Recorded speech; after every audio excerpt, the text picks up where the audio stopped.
Hey everyone, I'm Zanbig, this is Auto Group, and this is the 2015 BMW i8. Now this is the most random review because I actually came here to film an RCF from Lexus. Then we pulled out our GS350, and then my dad's friend, whose cars we review a lot, came to buy his car, possible purchase, which is the LC500, and he came in this, which is pretty weird. So I've never been inside an i8, and I just sat in it, and the most complicated thing about this car is the door. Get ready. I think that's him speeding in the LC500. He's out for a test drive, so I'm just, hooning around in his car. This is the opening for the car. The door opens up, and as you can see, for a person who's 6'2", standing outside the door opening, I am double the size of the door opening. So let me show you how to get in.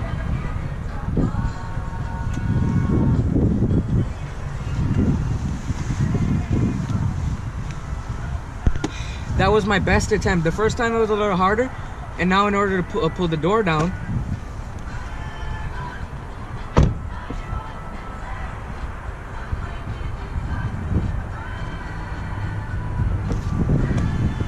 now the car is in electric mode. So now you can start up and go, and it makes up this sound, really cool, awesome.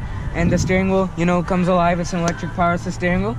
Before I say anything else nice about this car, I have a couple complaints. First of all, in a car that's about $200,000 almost, it has a 3-cylinder and it has an electric motor. I think a couple of them. I don't know much about this car. This is just the most rapid fire review ever, right? So this is the gauge cluster. It's awesome, right? Let me get started with my complaints. First of all, in a car that's this expensive, there's a cloth headliner. A cloth headliner found in a base Chevrolet Cruze is in a $200,000 supercar. Next thing, the steering wheel, the leather, isn't the best, and the controls, most of the switchgear is straight up out of other BMWs that you could get for $35,000. Those are my disappointments with the car. Enough of that. Now let's get on to the good parts about this car. Leather. There is a lot of leather used where you put your hands. This part is leather. The bottom part is leather. It's kind of hard to see down here because it's a very tight car, but almost all the way down it's leather, which is awesome. The steering wheel looks nice, and it's quite nice and grippy, but in $200,000, maybe they did this because of weight reduction or something, but there's no power tilt and telescopic steering wheel. It's literally from one of those things that you pull down and go, it's like, why did they do that? I don't understand. Next thing, the window opening. This is not a complaint, it's cool. It's a supercar, it's very awesome. The window size is so small, and this is the maximum that the window goes down, so it's kind of like, I can't fit my head through that, almost, which is interesting. The color, there are a couple other themes for this car. You know how Lincoln and the new Navigator have the interior themes instead of interior colors in the black label? This car has the same thing for the outside and inside. You could choose, I think one's called something Earth and this and that, and all these high-tech cool names for your car. They change up the outside tone and they mix it with a two-tone exterior and add some colors in the interior. Now let's go ahead and check out the infotainment system right from here, because it's gonna be hard to get in the car. So you got your telephone settings, all that. You got iDrive, just how it is always, and then it's kind of different to use. It's kind of fast moving also. And then you go to your map, and here's your map. Woo, you got your map in your iDrive BMW. I don't even know how to use this system, and it's kind of complicated. But in this car, the modes that I see are comfort and eco. I don't see a sport, but that's only on the gear shift, so let's just save that for the drive. Here are 8 memory buttons, which M cars have. You can program to do whatever. You can program them to do whatever you want, which is really cool. Now, in order to start the 3-cylinder engine,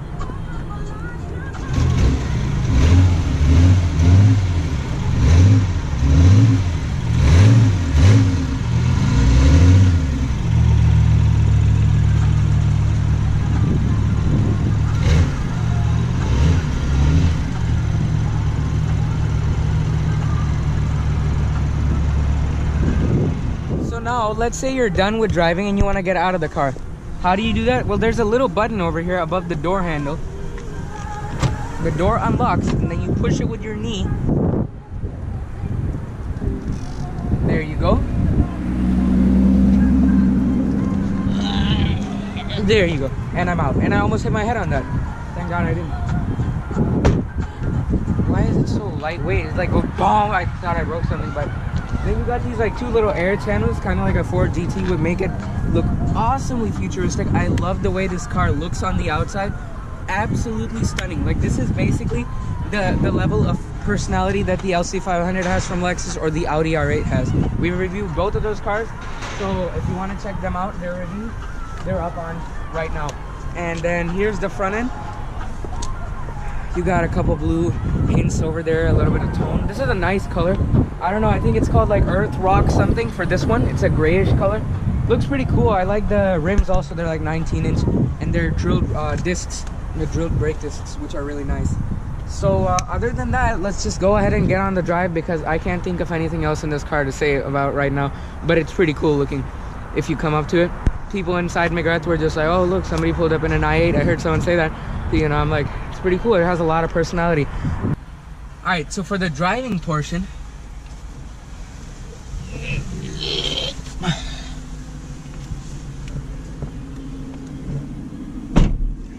you go.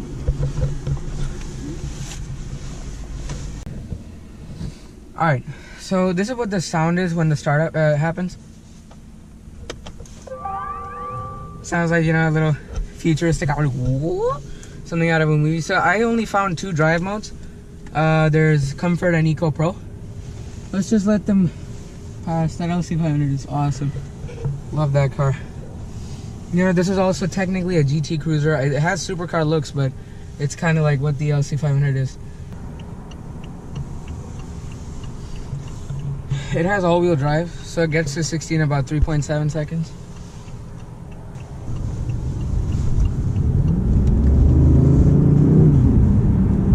Wow, that was not... I was not trying to go fast at that point, but I don't know why it just pushed forward. That heads-up display is so good. I can see exactly what I'm trying to. And the fake noise that's pumped in to make this 3-cylinder sound like a 8-cylinder, it works. I mean, I'm a huge fan of V8s, so of course it's not actually a V8, but for some reason, combination with the push of the electric motors and the 3-cylinder engine makes it sound very good. And cool thing about this car is if you put it to sport mode, it actually goes into a like a regenerative system, to where the car uses its mode to recharge the battery, which is really cool.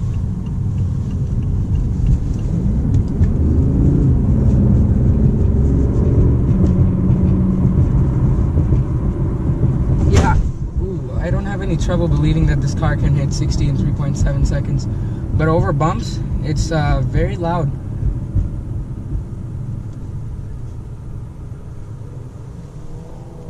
That was a fellow BMW driver, you know, good friend of mine.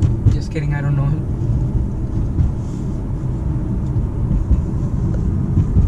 This car is very well balanced, like there's no body roll or anything, and the push is just phenomenal.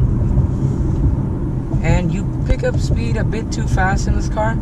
Like, you can't go just the way you want to, you know, it just kind of pushes you forward. Which is, I guess it's okay, but I just like a car with a little bit more control, you know.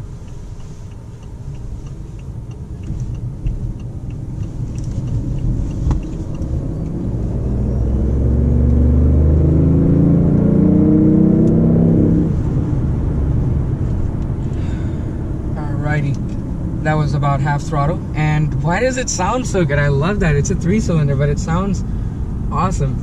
And I really like that about this car. Look at that boy speeding.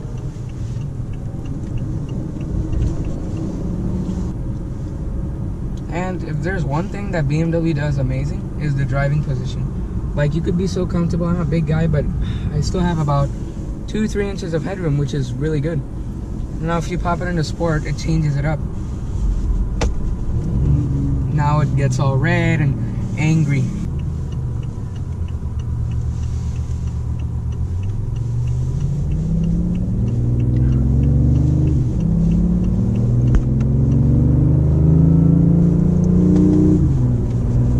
the gear shifters are changed very well. And it doesn't sound all like and it feels good in your hand. If you look at this is very nice. If you want to downshift.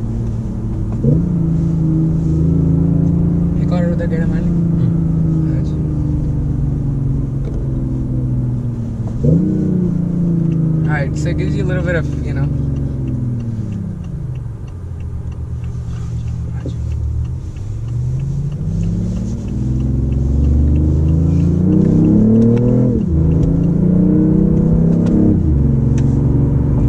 Amazing. Great. And the steering gets so tight and awesome. I love that. Now it's in fourth. It changes gear very quickly. I don't know how BMW managed to make this car so cool, you know.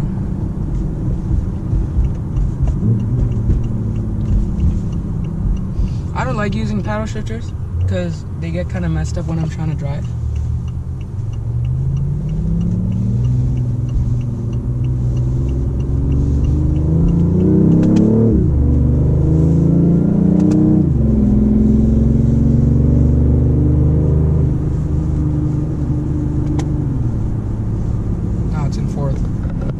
Chill and cruise. Very nice, relaxed drive, you know. The steering was a little stiff. Like, I wish that the leather was nice and plush and beautiful. This car just doesn't have the materials that I want.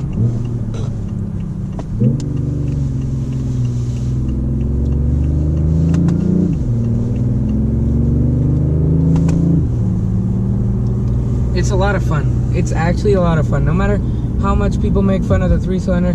You know, I wasn't recording at that time when we were about to go for the drive, and the whole family from coming out of Lexus came over and was like, hey, can we check out this car? So I was like, yeah, go ahead. I mean, it's not mine, but you know, it's very nice. Oh, those blip downshifts. Ah, it sounds so good.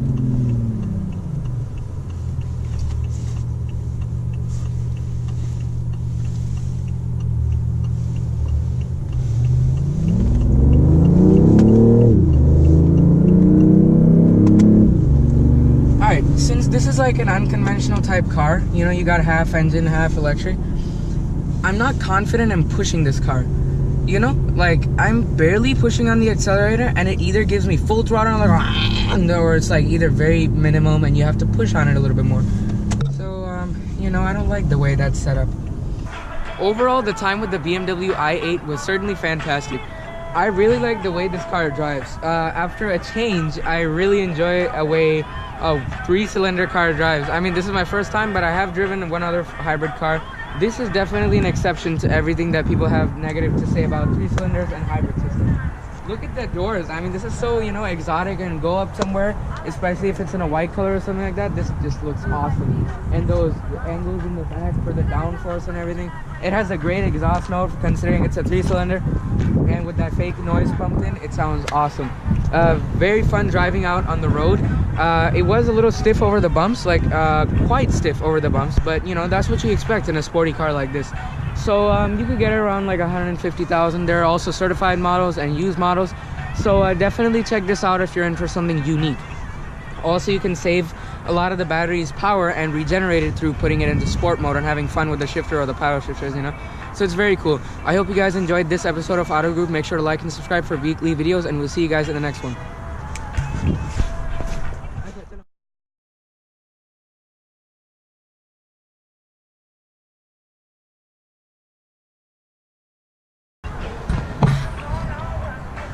Ready? Overall, the time with the BMW i3 has certainly been i3 30.